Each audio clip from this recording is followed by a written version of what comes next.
Hi folks, you're with Tacitus today, your pushback channel, and thank you for joining this audio live stream.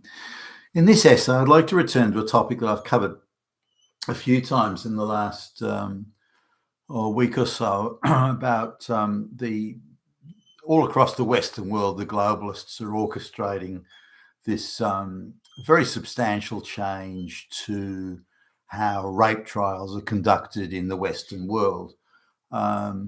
Particularly the English-speaking world, but also elsewhere, whether it be, I don't know, Holland, Germany, or so, to change the very essence of a rape trial. Now, there are a few sort of factors that lead into this. In one case, the argument is that there's white men in particular committing rapes left, right, and centre, and there's as many white rapists as there are those fucking Nazis, fascists everywhere, under the bed, in the closet, around the corner, floating in your coffee cup. Everywhere are these rapists, and they're just getting away with rape, just getting away with it because of the feeble, fucked up courts and judges and juries. They're just letting these mass rapist, fascist, Nazis, white supremacists get off. Of course, the reality is a little bit different. Over the last, 25 years or so, the laws and the definitions of what constitutes rape have expanded just out of all proportion, just exponentially they've expanded. And so what would have constituted rape 25, 30 years ago would have been some sort of violence, threat of violence, the classic sort of proverbial holding a gun to someone's head, that sort of thing would have constituted rape. But it's quite different now.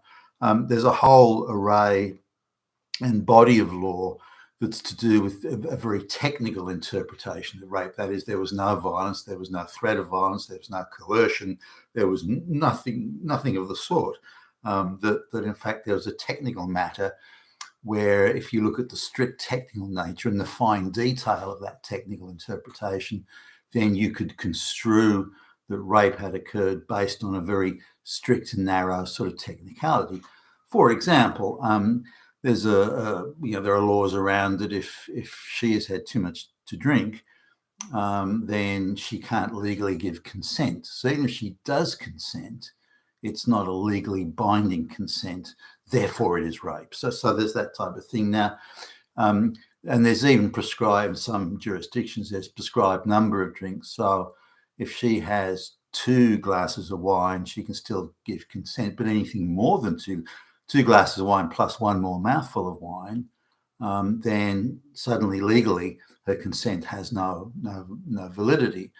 So well, I had 2 glasses of wine and I took another mouthful of wine, therefore I didn't give consent, or the consent I gave has no legal standing. Therefore, it is by the only other place you can go here is it's rape. Now, these are the technical interpretations that the activists, and this is universally occurring across the Western world, so it's globalist inspired and funded, and it's a way of remaking the entire legal system, moving it away from facts and evidence and moving it into ideology or unique interpretation of an oppressor and a victim. Because the minute the woman has 2 glasses of wine plus a mouthful, she is therefore a victim. Now, she's already going into the case as ideologically a victim based on all the activists in the legal system, which is now shot through with activists. In fact, activists are flocking to the legal system because it is now more and more activist than ever and more ideological than ever. So now the problem that they've got here is that because the accused may go to prison, or going back years, it could have been a capital punishment where somebody was hung, or I don't know, go into the electric chair or something like that. But if someone's going to lose their liberty or their life, then they're entitled to a jury trial. That's sort of it's certainly in modern history, it's always been thus. Now, what the activists want to do is they want to uniquely remove juries from rape cases, but they don't want to drop the prison sentences. So, if you're going to balance the equation, you say, okay, we'll take the juries out, but we won't give prison sentences for people that are charged. But they want to keep the prison sentences but take away the jury. Now, juries are reluctant to convict those accused of rape if there's been no violence or threat of violence, or some form of coercion, or as in maybe somebody was I don't know, maliciously given drugs or something to make them non-compass. But those things aside, juries typically won't convict, or if the evidence is so flaky as to be, the likelihood is very slim indeed that anything took place. Now, at the same time as this is going on, there are more and more cases, typically involving white people, by white men, straight white middle class men, because that's really the target of the ideological fanatics. That's the scalp they want. They don't really care about the black peasants or the guys from Pakistan. Yeah, sure, okay, convict them, put them in prison. But there's usually a lot of evidence and so on. What we want is to get all these white guys, but the white guys aren't doing the rape. Certainly not in the same way that the other folks are. So the only way to get them is on technical matters, on strictly technical matters, such as 2 glasses of wine plus 1 mouthful. That's how they. So more and more now, as the activists pile into the Department of Prosecutions and activist judges, more and more they're looking at taking cases to court, which is strictly technical, 2 glasses of wine plus 1 mouthful, and these cases are the ones that are not succeeding. So when activists or political activists of any flavour get up and say, well, look, when we take white guys to court, we're only getting 10% or 15% or whatever it is conviction rate, or overall with all the rape cases, we're not even getting 50% conviction rate. There must be something wrong. We can't let the Nazis get away with it. We've got to then just change everything. We've just got to ignore facts and evidence so we can convict more Nazis. And this is really the way they're going. So what we'll do is we'll just get rid of juries. Juries won't convict people, so we'll just get rid of the jury. Hey, problem solved. Well, the law won't convict, won't allow judges to. Well, we'll just get rid of the law. Just get rid of the judges. Holy fuck! Take them out the back and fucking throw a rope over the tree. Hang the motherfuckers. That's real ideological justice. What are you concerned about facts and evidence? You fucking Nazi.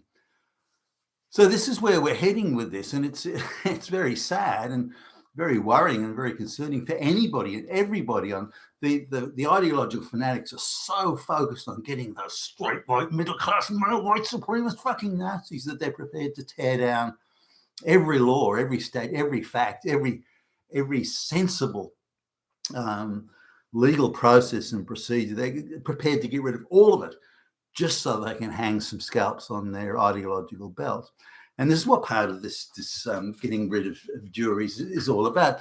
Now, I've sort of observed a number of cases that have, middle class white men being brought in where there's very rare there's any threat of violence, coercion, threat of force. Very rare that happens. It does happen, but it's very rare. And if that has happened, there's typically evidence. But we're talking about situations, again, where there are technicalities involved and where a case is being brought really for ideological reasons. Well, he's a straight white male, he's the oppressor. She's the victim. She could still be a straight white woman, by the way. She's the victim ideologically, we must punish the oppressor. We're compelled by the ideology to punish the oppressor.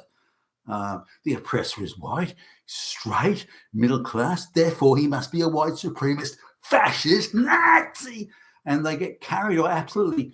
They go into a swoon over this fucking ideology. And they're so determined to get these white guys convicted. And because on a relative basis, so few are convicted, this is well, where's the equity in this? Where are the equal outcomes? We want 100% conviction rate because, these women never lie.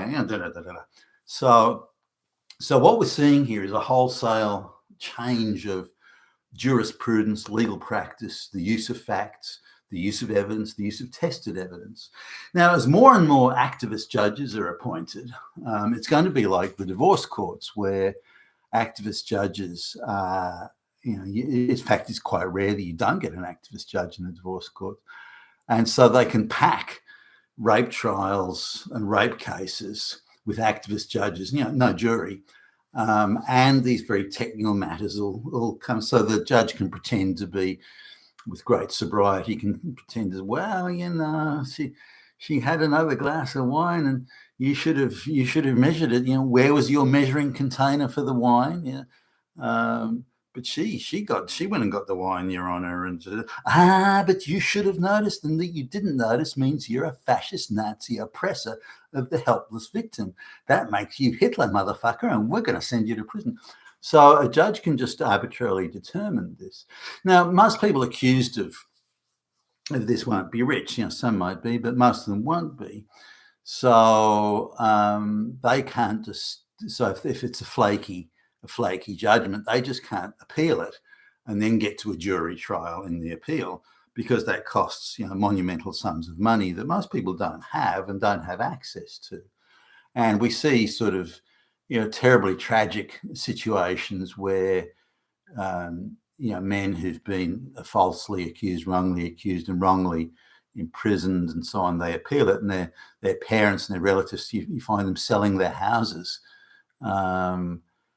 just to raise enough money to do the legal appeal. And when they win, which they inevitably do on the appeal, and given that there's fewer activist judges in the appeal courts and you have a jury to contend with, so when they win these cases in the appeal courts, then they can't get that money back. There's no one they can sue. No one's going to reimburse them. So their parents or other relatives may have lost their house and be living in rented accommodation, will die in poverty, just so they could reverse an legal decision made by a bunch of ideological fanatics who ridiculously believe that equity is just putting straight white men in prison on technicalities.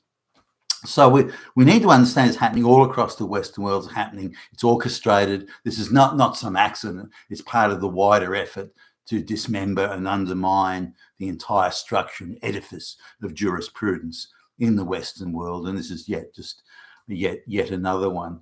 How pathetic is this, that you get, just in order to get at a few middle-class white boys, you tear down the whole legal structure, and you think it's a fucking victory? How twisted are these fucking people? Seriously. You've been a Tacitus today, your Pushback channel. Thank you for listening.